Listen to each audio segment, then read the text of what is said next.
আসসালামু আলাইকুম। প্রিয় ইসলামী ব্যাংকিংয়ে আগ্রহী ভাই ও বোনেরা, আশা করি আপনারা সবাই ভালো আছেন। স্কোর 9 ব্যাংকিং ট্রেনিং সেন্টারের পক্ষ থেকে আজকের এই অনলাইন ওয়ার্কশপে আপনাদের সবাইকে জানাই আন্তরিক শুভেচ্ছা ও স্বাগতম। বিসমিল্লাহি রহমানির রহিম। আজ আমরা সত্যিকারের ইসলামী ব্যাংকিং কি এবং এর একটি স্পষ্ট ও বাস্তবমুখী দিক নির্দেশনা নিয়ে আলোচনা করব। ইসলামী ব্যাংকিং হলো এমন একটি আর্থিক ব্যবস্থা যা সম্পূর্ণভাবে ইসলামী শরিয়ার নীতিমালার আলোকে পরিচালিত হয়।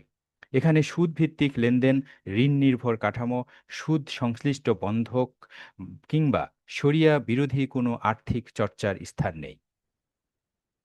ইসলামী ব্যাংকিংয়ের মূল উদ্দেশ্য হল নিষ্ঠা ও স্বচ্ছতার সঙ্গে বিনিয়োগ, বাস্তব ব্যবসায়িক অংশীদারিত্ব এবং লাভ লসের ন্যায্য বন্টন নিশ্চিত করা। এখানে অর্থ নিজে অর্থ উৎপাদনের মাধ্যম নয়, বরং অর্থ ব্যবহৃত হয় বাস্তব সম্পদ, সেবা ও উৎপাদনশীল কার্যক্রমের সঙ্গে সংযুক্ত হয়ে। ইসলামী অর্থনীতি ও ব্যাংকিং ব্যবস্থা আল্লাহ তাআলার বিধান এবং রাসূলুল্লাহ সাল্লাল্লাহু আলাইহি ওয়াসাল্লামের সুন্নাহর আলোকে গঠিত একটি পূর্ণাঙ্গ জীবন ব্যবস্থার অবিচ্ছেদ্য অংশ। এটি কেবল প্রচলিত সুদভিত্তিক ব্যাংকিংয়ের বিকল্প কোনো মডেল নয়, বরং শরিয়ার নির্দেশনা অনুযায়ী অর্থনৈতিক কর্মকাণ্ড পরিচালনার একটি দর্শন, নীতি ও মূল্যবোধ ভিত্তিক ব্যবস্থা। প্রকৃত ইসলামী ব্যাংকিংয়ের কেন্দ্রীয় ভিত্তি হল সুদ বা রিবা, অনিশ্চয়তা বা গারার ও জুয়া বা মাইসির থেকে সম্পূর্ণ মুক্ত হয়ে ন্যায়ভিত্তিক, ভারসাম্যপূর্ণ ও মানব কল্যাণমুখী অর্থনৈতিক কার্যক্রম পরিচালনা করা। এই ওয়ার্কশপে আমরা সামগ্রিকভাবে ইসলামী ব্যাংকিংয়ের মৌলিক নীতিসমূহ অনুধাবন করার, সুদ ও ঋণমুক্ত ব্যাংকিং কাঠামো ও কৌশল বোঝার এবং গ্রাহক ও ব্যাংকের মধ্যকার সম্পর্কের শরিয়া ভিত্তিক প্রকৃতি ও নীতিমালা অনুধাবনের চেষ্টা করব। এখন আমরা এই বিষয়সমূহের দিকে মনোনিবেশ করব, যেগুলো প্রকৃত ইসলামী ব্যাংকিং ব্যবস্থায় সম্পূর্ণরূপে বর্জনীয় এবং যেগুলোর উপস্থিতি ইসলামী ব্যাংকিংয়ের মৌলিক চেতনার সঙ্গে সাংঘর্ষিক। এখানে এখন একটি ছবি দেখেন। এখানে বলা হচ্ছে এটা ইসলামী ব্যাংক এবং নিচে লেখা আছে 0% ইন্টারেস্ট, নো লোন। আসলে এইটাই হলো ইসলামী ব্যাংকিংয়ের মূল ভিত্তি, যেটা তখনই হবে এটা 100% হালাল ব্যাংকিং, যেখানে নি- কোনো ইন্টারেস্ট থাকবে না, রিবা ফ্রি এবং ডেট বা ঋণ থাকবে না, নো লোন, নো ইন্টারেস্ট। প্রথম হলো লোন বা ঋণ। ইসলামী ব্যাংকিং ব্যবস্থায় লোন বা ঋণ ভিত্তিক কোনো লেনদেনের অস্তিত্ব থাকার কথা নয়। প্রচলিত সুদ ভিত্তিক ব্যাংকিং ব্যবস্থার মূল ভিত্তি হলো ঋণ প্রদান ও তার বিপরীতে নির্দিষ্ট হারে অতিরিক্ত অর্থ আদায় করা। ইসলামী ব্যাংকিং এই ধারণাটিকেই মূলগতভাবে প্রত্যাখ্যান করেছে, কারণ যে কোনো ঋণের বিপরীতে পূর্ব নির্ধারিত বা শর্তযুক্ত অতিরিক্ত আদায়, তা ফিক্সড হোক বা ভেরিয়েবল, শরিয়ার দৃষ্টিতে সুদ বা রিবা হিসেবে গণ্য হয়। প্রকৃত ইসলামী ব্যাংকিংয়ে ঋণ দেওয়া বা নেওয়ার কোনো ব্যবসায়িক কাঠামো নেই। ইসলামী ব্যাংক কাউকে ঋণ দেয় না, কারো কাছ থেকে ঋণ নেয় না, এবং ঋণ গ্রহীতা ঋণদাতা সম্পর্ক স্থাপন করে না। অতএব কোনো প্রতিষ্ঠানের কার্যক্রম যদি লোন ভিত্তিক হয় বা লোন কেন্দ্রিক হয়, তা হিসাব নীতি, ব্যালেন্স শিট ও রিপোর্টিং যদি ঋণ ভিত্তিক কাঠামোর ওপর দাঁড়িয়ে থাকে, তবে বুঝতে হবে সেটি কেবল নামমাত্র ইসলামী ব্যাংক, বাস্তবে নয়। সুদ, কমিশন বা সার্ভিস চার্জ যে নামেই হোক না কেন, ঋণের বিপরীতে অতিরিক্ত কোনো অর্থ আদায় করা শরিয়া সম্মত নয়। এটি মূলত সুদেরই ভিন্ন নাম এবং একটি সুস্পষ্ট ধোঁকা। ইসলামী শরিয়ার নীতি অত্যন্ত স্পষ্ট। প্রত্যেক ঋণ যার বিপরীতে অতিরিক্ত কিছু শর্তযুক্ত হয়, তা সুদ। এমনকি কর্জে হাসানা বা কল্যাণমূলক ঋণের ক্ষেত্রেও কোনো প্রকার অতিরিক্ত গ্রহণযোগ্য নয়। গ্রাহকের জমাকৃত অর্থ ইসলামী ব্যাংকে ঋণ হিসাবে গ্রহণ করা যাবে না। গ্রাহকের টাকা ব্যাংকের কাছে কোনো ডেট নয়, বরং তা হবে বিনিয়োগ ভিত্তিক আমানত। অর্থ গ্রহণ করতে হবে মুদারাবা বা ওয়াকালা চুক্তির আওতায়, যেখানে গ্রাহক সাহেব আল মাল এবং ব্যাংক যথাক্রমে মুদারিব বা ওয়াকিল হিসেবে ভূমিকা পালন করবে। এর ফলে গ্রাহক লাভ লসের ন্যায্য অংশীদার হবে এবং শরিয়া নির্ধারিত অধিকার ও সুযোগ সুবিধা পাবে। সার কথা, ইসলামী ব্যাংকিংয়ে ঋণ ও সুদের কোনো স্থান নেই। আছে কেবল বিনিয়োগ, অংশীদারিত্ব ও লাভ লস শেয়ারিং। অর্থ যদি বাস্তব ব্যবসা, উৎপাদন ও সেবার সঙ্গে যুক্ত না হয়, তাহলে তা ইসলামী অর্থনীতির পরিপন্থী। কর্জে হাসানা, প্রাসঙ্গিক বাস্তবতা। কর্জে হাসানা হলো একটি সুবিধাবিহীন কল্যাণমূলক ঋণ যা সাধারণত দরিদ্র ব্যক্তি বা সামাজিক কল্যাণমূলক উদ্দেশ্যে প্রদান করা হয়। এটি একটি নন প্রফিট ও চ্যারিটেবল অ্যাক্ট, কিন্তু ইসলামী ব্যাংক কোনো চ্যারিটি অর্গানাইজেশন নয়, এটি একটি প্রফিট ওরিয়েন্টেড বিজনেস ইনস্টিটিউশন। ফলে ইসলামী ব্যাংকের নিয়মিত ব্যবসায়িক পণ্যে কর্জে হাসানার স্থান থাকতে পারে না। যেসব প্রতিষ্ঠানে কর্জে হাসানা নামে নিয়মিত স্কিম চালু রেখে তার বিপরীতে সার্ভিস চার্জ, প্রসেসিং ফি বা অ্যাডমিনিস্ট্রেশন চার্জ আদায় করা হয়, তা বাস্তবে সুদেরই বিকল্প রূপ এবং শরিয়াসম্মত নয়। অতএব ইসলামী ব্যাংকের মূল কাজ হবে মানি লেন্ডিং নয়, বরং বাস্তব অর্থনৈতিক কর্মকাণ্ডে ট্রেড, প্রোডাকশন, সার্ভিস, সরাসরি বিনিয়োগ ও অংশীদারিত্ব গঠন করা। এখানে একটি ছবি দেখেন কিভাবে ইসলামী ব্যাংকিংটা হবে। ডিপোজিটর সাহিব আল মাল হিসাবে টাকা ইনভেস্ট করবে, invest money to bank. Bank মুদারিব বা ওয়াকিল হিসাবে টাকা গ্রহণ করবে এবং invest funds in business or projects. এখান থেকে যে লাভ বা লস হবে, প্রফিট এবং লস শেয়ারিং হবে। এই ইনভেস্টমেন্ট থেকে প্রফিট এবং লসের শেয়ারিং হবে গ্রাহক এবং ব্যাংকের মধ্যে। এটাই হলো ইসলামী ব্যাংকিং। ফিক্সড ডিপোজিট বা মেয়াদি আমানত। ইসলামী ব্যাংকিং ব্যবস্থায় প্রচলিত ব্যাংকিংয়ের মতো ফিক্সড ডিপোজিট বা এফডি বা নির্দিষ্ট সুদ সহ মেয়াদি আমানত নামে কোনো পণ্যের অস্তিত্ব থাকতে পারে না। কারণ ফিক্সড ডিপোজিটের মৌলিক বৈশিষ্ট্যই হলো নির্দিষ্ট সময়ের জন্য নির্দিষ্ট ও পূর্ব নির্ধারিত রিটার্ন এবং ঝুঁকিহীন আয়, যা সুদের বা রিবার মূল সংজ্ঞার সঙ্গে সম্পূর্ণভাবে মিলে যায়। সুদের হার গোপন রাখা, ভিন্ন নামে উপস্থাপন করা বা সামান্য কম বেশি করলেই তা ইসলামী হয়ে যায় না। প্রকৃত ইসলামী ব্যাংকে আমানত গ্রহণ করা হয় ঋণ হিসেবে নয়, বরং বিনিয়োগ ভিত্তিক চুক্তির আওতায়।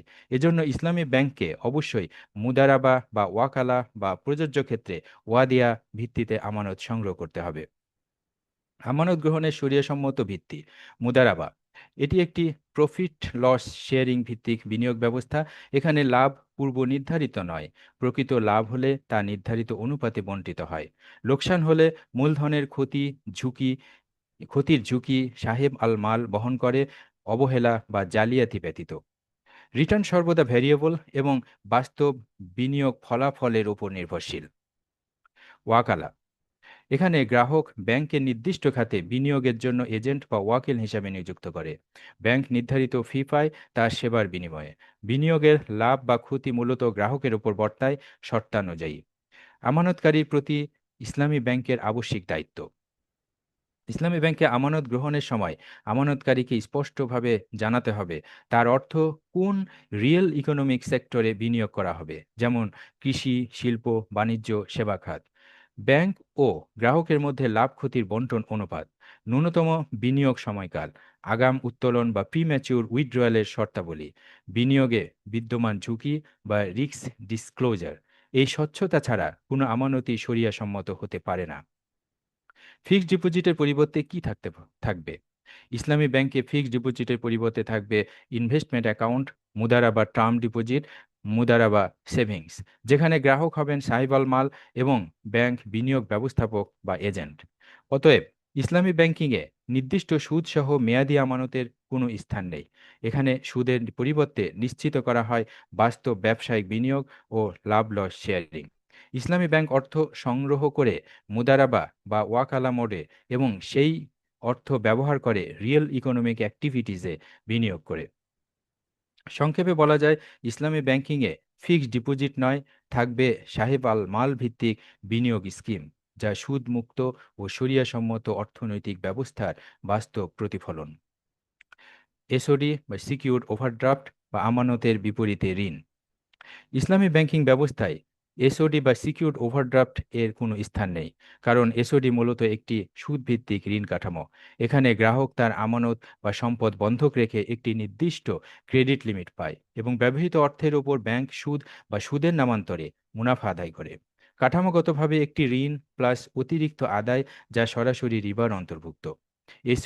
এসওডি এর প্রকৃতি অত্যন্ত স্পষ্ট। এটি আমানত বন্ধক রেখে তার বিপরীতে নগদ ঋণ প্রদান এবং সেই ঋণের ওপর চার্জ আরোপ। নাম পরিবর্তন করলেও এর মৌলিক চরিত্র পরিবর্তিত হয় না। ফলে ইসলামী ব্যাংকিংয়ে এ ধরনের কোনো পণ্যের বৈধতা নেই।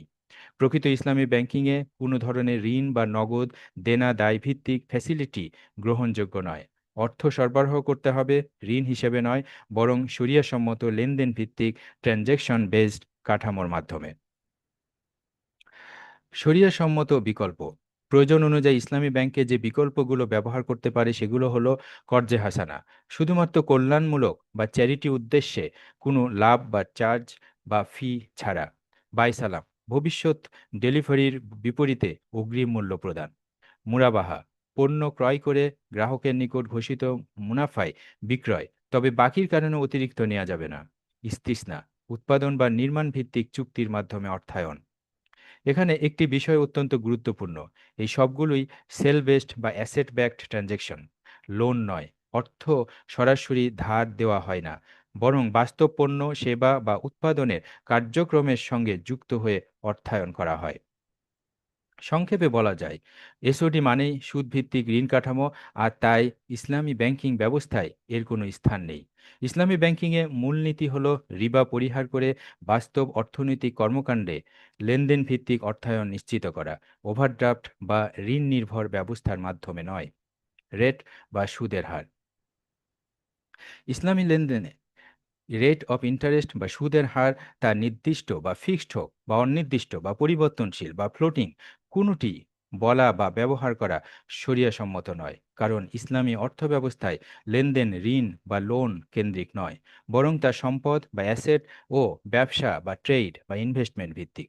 ইসলামী চুক্তিতে বিনিয়োগের ভিত্তি হবে প্রফিট শেয়ারিং রেশিও, যেমন 70:30, মুদারাবা বা মুশারাকায়, যেখানে লাভ অনুপাতে বণ্টিত হবে এবং ক্ষতি মূলধনের ওপর বহনযোগ্য হবে।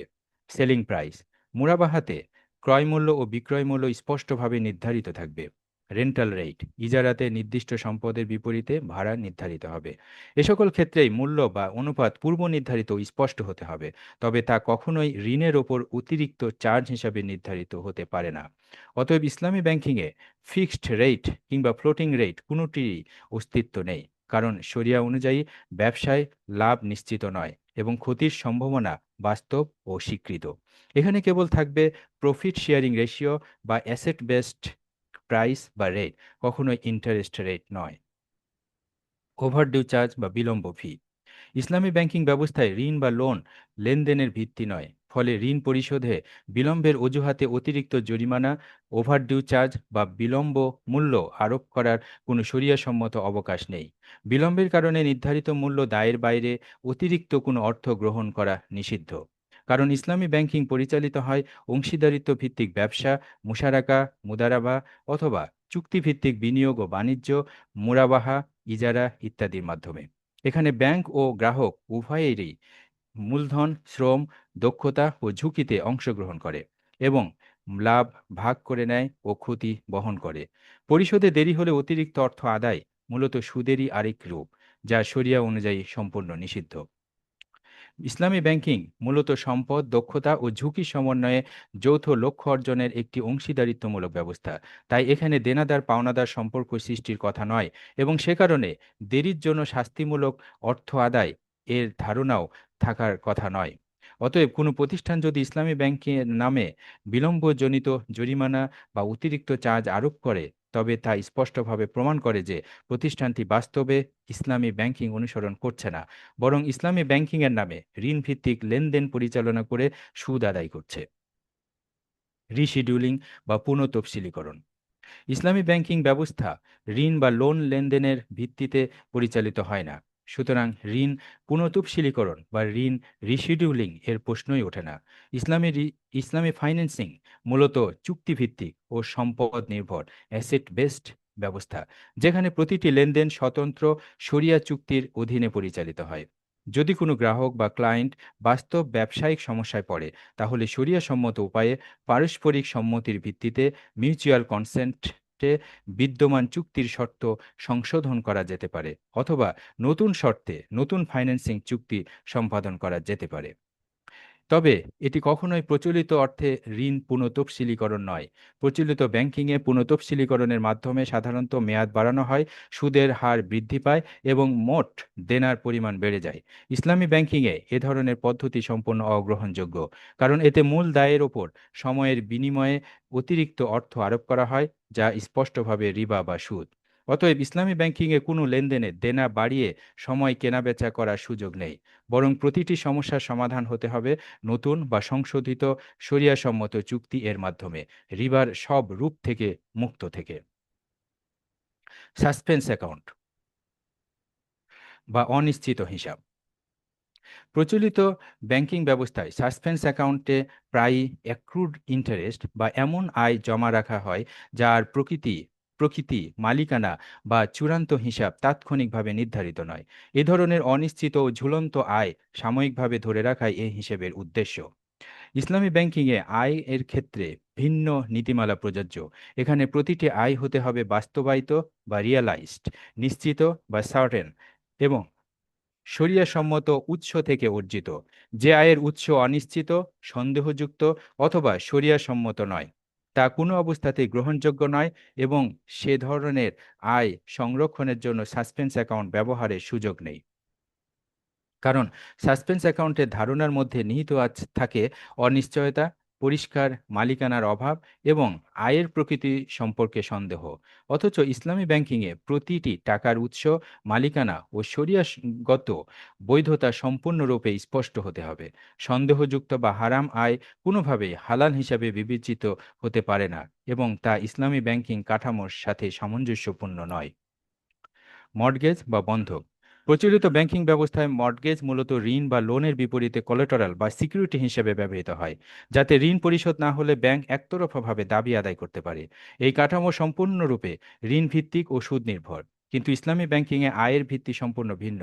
এখানে লেনদেন পরিচালিত হয় অংশীদারিত্ব ভিত্তিক ব্যবসা, যেমন মুশারাকা ও মুদারাবা, অথবা চুক্তিভিত্তিক বাণিজ্য ও ইজারা, যেমন মুরাবাহা ও ইজারা এর মাধ্যমে। এসব ক্ষেত্রে সম্পর্কটি ঋণদাতা ঋণ গ্রহীতার নয়, বরং তা ব্যবসায়িক অংশীদারিত্ব বা বিক্রয় ও ভাড়া ভিত্তিক চুক্তি। এ ধরনের ট্রেড বেসড বা লিজ বেসড ফাইন্যান্সিংয়ে, যেখানে উভয় পক্ষই ব্যবসা বা সম্পদ ব্যবহারে সরাসরি সম্পৃক্ত, সেখানে মর্টগেজকে লোন সিকিউরিটি হিসেবে গ্রহণ করার শরিয়াগত প্রয়োজন নেই, কারণ এখানে আয় আসে ব্যবসা বা সম্পদের ব্যবহার থেকে, ঋণের উপর নির্ভরশীল দাবির মাধ্যমে নয়। অথচ বাস্তবে তথাকথিত অনেক ইসলামী ব্যাংক প্রচলিত ব্যাংকের অনুকরণে মর্টগেজকে কোলাটেরাল বা লোন সিকিউরিটি হিসেবে ব্যবহার করে থাকে। এর উদ্দেশ্য মূলত ব্যবসায়িক ঝুঁকি ও অংশগ্রহণ এড়িয়ে গিয়ে কার্যত ঝুঁকিবিহীন ও সুদ সদৃশ আয় নিশ্চিত করা। এই প্রবণতা ইসলামী ব্যাংকিংয়ের মূল দর্শন, ঝুঁকি গ্রহণ, ব্যবসায় অংশগ্রহণ ও ন্যায্য লাভ ক্ষতি বন্টন এর সাথে সামঞ্জস্যপূর্ণ নয়। এক্সপায়ারি ডেট বা মেয়াদ শেষ।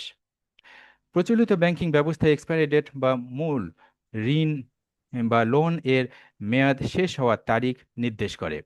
নির্ধারিত মেয়াদ অতিক্রান্ত হলে সংশ্লিষ্ট ঋণ ওভারডিউ হিসেবে গণ্য হয়, পরবর্তীতে ক্লাসিফাইড লোনে রূপ নেয়, এবং এরপর পেনাল ইন্টারেস্ট আরোপ করা হয়। এই পুরো কাঠামো ঋণ নির্ভর ও সুদ ভিত্তিক। কিন্তু ইসলামী ব্যাংকিংয়ে লেনদেনের ভিত্তি যেহেতু ঋণ নয়, সেহেতু ঋণ কেন্দ্রিক এক্সপায়ারি ডেট, ওভারডিউ বা লোন ক্লাসিফিকেশনের ধারণাও এখানে প্রযোজ্য হওয়ার কথা নয়।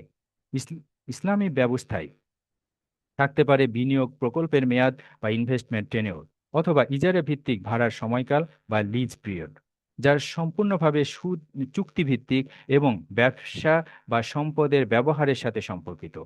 তবে বাস্তবে তথাকথিত অনেক ইসলামী ব্যাংক প্রচলিত ব্যাংকিংয়ের অনুকরণে মুশারাকা, মুদারাবা ও মুরাবাহা এর ক্ষেত্রেও এক্সপায়ারি ডেট নির্ধারণ করে এবং মেয়াদ উত্তীর্ণ হওয়ার ভিত্তিতে লেনদেনকে ওভারডিউ বা ক্লাসিফাইড হিসেবে চিহ্নিত করে থাকে। এ ধরনের প্রয়োগ ইসলামী ব্যাংকিংয়ের মূল কাঠামো ও দর্শনের সাথে সামঞ্জস্যপূর্ণ নয়, কারণ এতে অংশীদারিত্ব ও বাণিজ্য ভিত্তিক চুক্তিকে কার্যত ঋণ হিসেবে ব্যবহার করা হয়, যা শরিয়া সম্মত নয়। ইসলামী ব্যাংকিংয়ে সম্পর্ক শেষ হয় না ক্যালেন্ডার দেখে, বরং শেষ হয় ব্যবসা শেষ হলে, সম্পদ বিক্রি হলে, অথবা প্রকৃত লাভ ক্ষতি নির্ধারিত হলে। 10, লোন রিকভারি বা ঋণ পুনরুদ্ধার। ইসলামী ব্যাংকিং ব্যবস্থায় ঋণ বা লোন লেনদেনের ভিত্তি নয়, অতএব এখানে লোন রিকভারি ইউনিট থাকার কোনো শরিয়াসম্মত যৌক্তিকতা নেই। কারণ যেখানে ঋণ নেই, সেখানে ঋণ আদায়ের প্রশ্ন ওঠে না। ইসলামী ব্যাংকে থাকতে পারে কেবল ট্রেড বেসড বা লিজ বেসড রিসিভেবলস এর জন্য একটি কালেকশন ডিপার্টমেন্ট, যার কাজ হবে বাণিজ্য বা ইজারা চুক্তির আওতায় সৃষ্ট পাওনা আদায় করা। তবে এই আদায় প্রক্রিয়া কখনোই প্রচলিত ব্যাংকিংয়ের এগ্রেসিভ রিকভারি প্র্যাকটিসের মতো হতে পারে না। শরিয়া নীতির মতে পাওনা আদায় করতে হবে মৃদু উচ্চারণে, ন্যায়সঙ্গতভাবে ও গ্রাহকের সামর্থ্য বিবেচনা করে। কঠোর চাপ, শাস্তিমূলক ব্যবস্থা বা দমনমূলক পন্থা ইসলামী ব্যাংকিংয়ের নৈতিক কাঠামোর সাথে অসামঞ্জস্যপূর্ণ। সুতরাং ইসলামী ব্যাংকিংয়ে লোন রিকভারির ধারণা প্রযোজ্য নয়, বরং এখানে প্রযোজ্য কেবল শরিয়া সম্মত চুক্তির আওতায় সৃষ্ট পাওনার ন্যায্য ও মানবিক আদায় ব্যবস্থা। 11, loan take over. Loan take over বলতে প্রচলিত ব্যাংকিং ব্যবস্থায় এক ব্যাংক থেকে অন্য ব্যাংকে সুদি ঋণ স্থানান্তর বোঝায়। এই প্রক্রিয়া সম্পূর্ণরূপে ঋণ নির্ভর হওয়ায় ইসলামী ব্যাংকিং কাঠামোর সাথে এর কোনো সামঞ্জস্যতা নেই। ইসলামী ব্যাংকিং এ যদি কোনো ফাইন্যান্সিং অ্যারেঞ্জমেন্ট বিদ্যমান থাকে, তবে তা লোন টেক অফারের মাধ্যমে নয়, বরং প্রয়োজনে অ্যাসেট ট্রান্সফার বা কন্ট্রাক্ট অ্যাসাইনমেন্ট বা অ্যাসাইনমেন্ট অফ রাইটস এর মাধ্যমে এক প্রতিষ্ঠান থেকে অন্য প্রতিষ্ঠানে স্থানান্তর হতে পারে।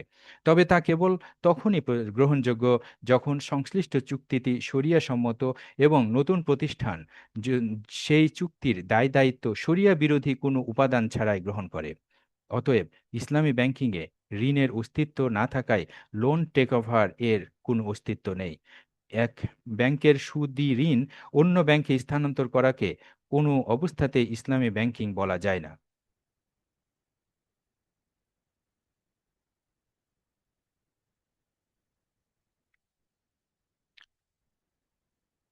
উপসংহার: ইসলামী ব্যাংকিং হলো সুদ মুক্ত, ঋণ মুক্ত ব্যাংকিং।